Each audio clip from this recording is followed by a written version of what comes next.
BCom part 1 Bharat में आर्थिक पर्यावरण economic environment in India paper 1। पिछले कुछ लेक्चर्स में हमने आर्थिक सुधारों के भारतीय अर्थव्यवस्था पर मुख्य प्रभाव, जिनमें आर्थिक सुधारों एवं आर्थिक उदारीकरण की नवीन आर्थिक नीति की सफलता तथा आर्थिक सुधारों की नवीन आर्थिक नीति की आलोचनाओं के बारे में जाना। आज हम जानेंगे भारतीय अर्थव्यवस्था का भावी स्वरूप क्या हो सकता है, futuristic view of Indian economy. तो आइए शुरू करते हैं।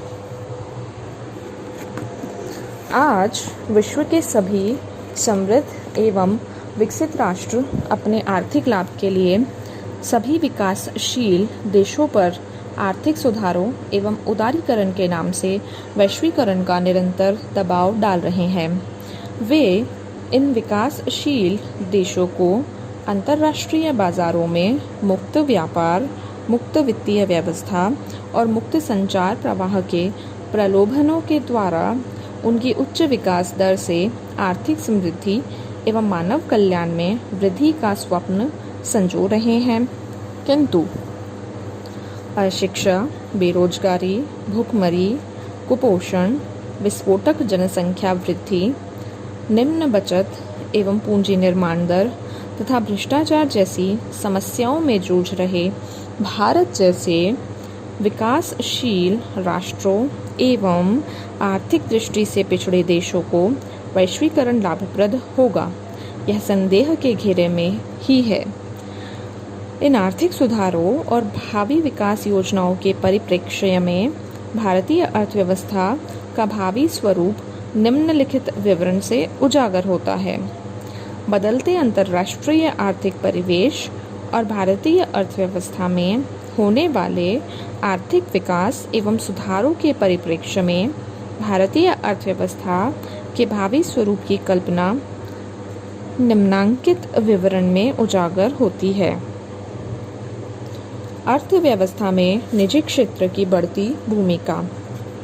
आर्थिक सुधारों के लागू होने तथा उदारीकरण के द्वारा सार्वजनिक क्षेत्र निरंतर कम किए जाने के प्रयास हैं, जबकि निजी क्षेत्र की भूमिका अर्थव्यवस्था में उन सभी आधारभूत क्षेत्रों में बढ़ाई जा रही है जिनमें सुरक्षा, अणुशक्ति एवं संरक्षित क्षेत्र नहीं माना जाता।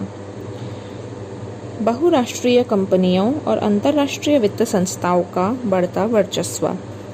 विदेशी पूंजी प्रवाह को मुक्त करने का जहां एक और भारत में विकास के लिए पूंजी का आयात होगा, वहीं दूसरी ओर उन क्षेत्रों में अर्जित लाभ का प्रवाह भारत जैसे देशों से साधनों के बाह्य दबाव को बढ़ाकर विदेशी विनिमय संकट को जन्म देगा। आर्थिक विकास का मार्ग प्रशस्त होगा। देश में वित्तीय साधनों की प्राप्ति से विदेशी पूंजी निवेश, उन्नत तकनीक, कुशलता और प्रतिस्पर्धात्मक बनाने का प्रयास किया जाएगा। रोजगार बढ़ेगा। देश में उपलब्ध प्राकृतिक साधनों के विदोहन का पर्याप्त अवसर होगा। ये सब देश के आर्थिक विकास की दर को 10% से भी अधिक तीव्र गति दे सकते हैं।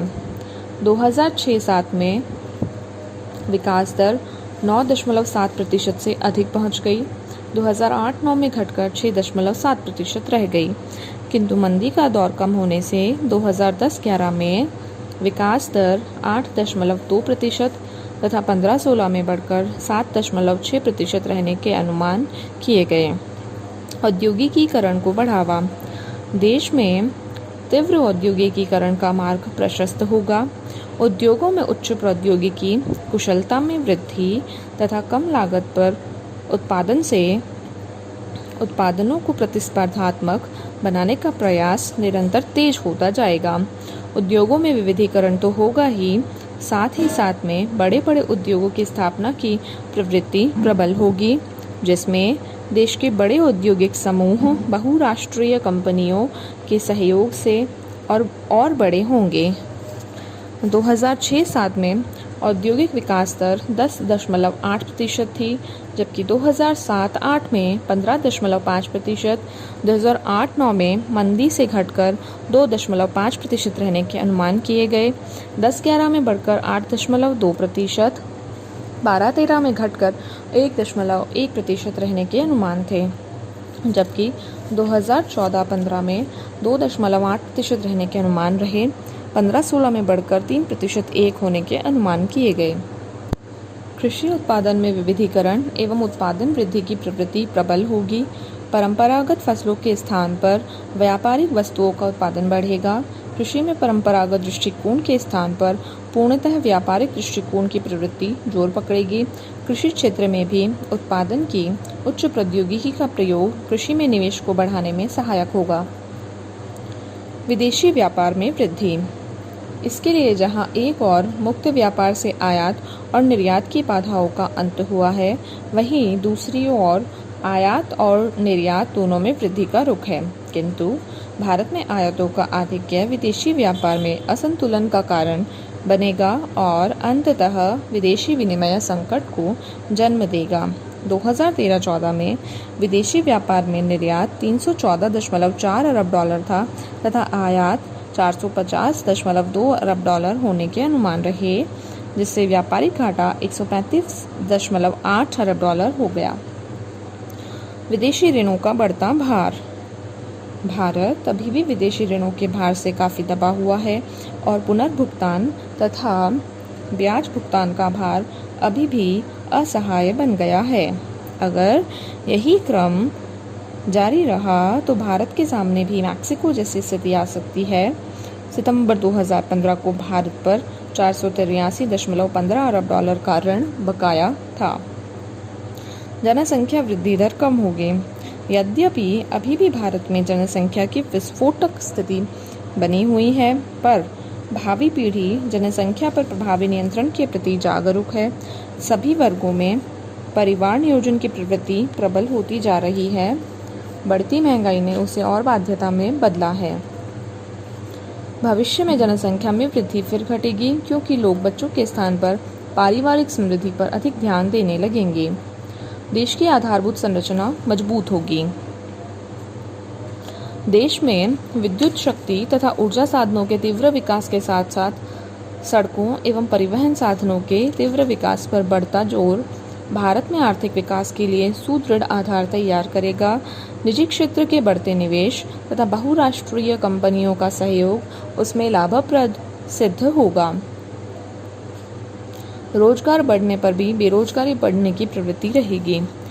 यद्यपि विकास कार्यों से देश में उत्पादन बढ़ेगा, अंततः रोजगार बढ़ेगा। रोजगार के नए अवसर सृजित होंगे, किंतु उच्च प्रौद्योगिकी और रोजगार चाहने वालों की फौज में वृद्धि अंततः बेरोजगारी की समस्या को जटिल बनाएगी। आज विकसित राष्ट्र भी बेरोजगारी के कारण निरंतर उसको दूर करने के लिए प्रयासरत हैं। लघु एवं कुटीर उद्योगों का विकास अवरुद्ध होगा। भावी भारत में बहुराष्ट्रीय कंपनियों के बढ़ते प्रभाव और बड़े उद्योगों के विकास से लघु उद्योगों और कुटीर उद्योगों को उनकी प्रतिस्पर्धा में टिकना मुश्किल होगा।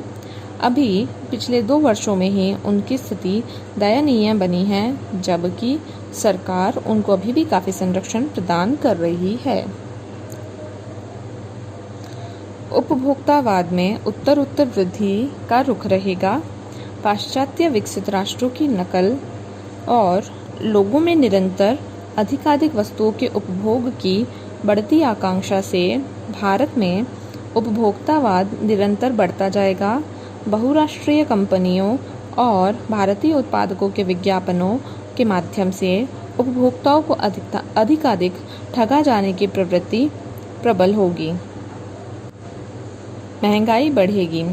उपभोक्तावाद की बढ़ती प्रवृत्ति और देश में उत्पादन लागतों में निरंतर वृद्धि का दुष्परिणाम बढ़ती महंगाई के रूप में उजागर होगा। फरवरी 2010 में मुद्रास्फीति की दर पिछले 16 महीनों के उच्चतम स्तर 9.89% पर पहुंच गई, किंतु 2015-16 में 4.9% रहने के अनुमान किए गए। आर्थिक असमानता में वृद्धि। पूंजीवादी अर्थव्यवस्था के तत्व भारत में भी हावी रहेंगे। और देश में आर्थिक असमानता में उत्तरोत्तर वृद्धि का कारण बनेंगे। गरीबों और अमीरों के बीच अंतराल बढ़ता ही जाएगा, जैसा आज भी विकसित देशों में विद्यमान है। क्षेत्रीय विषमताओं में वांछित कमी नहीं हो पाएगी, क्योंकि निजी क्षेत्र अपने स्वार्थों की पूर्ति को सर्वोच्च प्राथमिकता देता रहेगा। इससे सरकार के चाहने पर भी आर्थिक विषमताएं कम नहीं हो पाएंगी। भारतीय संस्कृति का ह्रास। पाश्चात्य देशों में अंधी नकल और पाश्चात्य जीवन शैली का अंधाधुंध अनुसरण भारतीय संस्कृति को गर्त में धकेलेगा। परिणाम स्वरूप सामाजिक एवं पारिवारिक स्वरूप में भारी बदलाव आएगा। औद्योगिक संबंधों में सुधार की गुंजाइश कम रहेगी, क्योंकि निजी क्षेत्र में पूंजीवादी तत्व हावी होकर श्रम शोषण से भी नहीं हिचकेंगे। बेरोजगारी में शोषण प्रबल होगा। अंततः औद्योगिक संबंधों में सुधार की गुंजाइश कम ही रहेगी। राजनैतिक अस्थिरता का दौर जारी रहेगा, क्योंकि बहुराष्ट्रीय कंपनियां भी राजनैतिक हस्तक्षेप से सरकारों को अस्थिर करने में गुंजाइश कम ही रहेगी। शिक्षा का प्रसार होगा, जिससे देश की जनता में जागरूकता बढ़ेगी। वे अपने विकास के प्रति जागरूक होंगे, अपने अधिकारों की मांग करेंगे और महिलाएं भी देश की आर्थिक एवं राजनीतिक गतिविधियों में सक्रिय होकर सहयोग देंगी। महिलाओं की अर्थव्यवस्था में भूमिका और बढ़ेगी, क्योंकि वे अर्थव्यवस्था के सभी क्षेत्रों में सक्रिय भागीदार बनकर आर्थिक विकास में साधक बनेंगी। उनकी राजनैतिक भागीदारी उनको और अधिक सबल बनाएगी। तो इस प्रकार भारत की भावी अर्थव्यवस्था और अधिक सुदृढ़ और तेज गति से वृद्धि की ओर अग्रसर होगी। विकास, रोजगार, उत्पादन एवं आय में वृद्धि समृद्धि का मार्ग प्रशस्त करेगी, किंतु सांस्कृतिक एवं नैतिक मूल्यों का ह्रास होने की भी गुंजाइश रहेगी।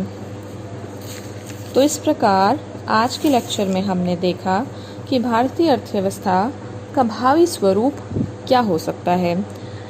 हो सकता है कि जो चीज़ें हमने पढ़ी हैं इसमें से कुछ चीज़ें अधिक मात्रा में हमारे सामने आए, उनका प्रारूप अधिक बड़ा हो, विस्तृत हो सकता है कुछ चीज़ों का प्रभाव थोड़ा कम हो, लेकिन कम या अधिक प्रभाव तो हमें ज़रूर देखने को मिलेगा।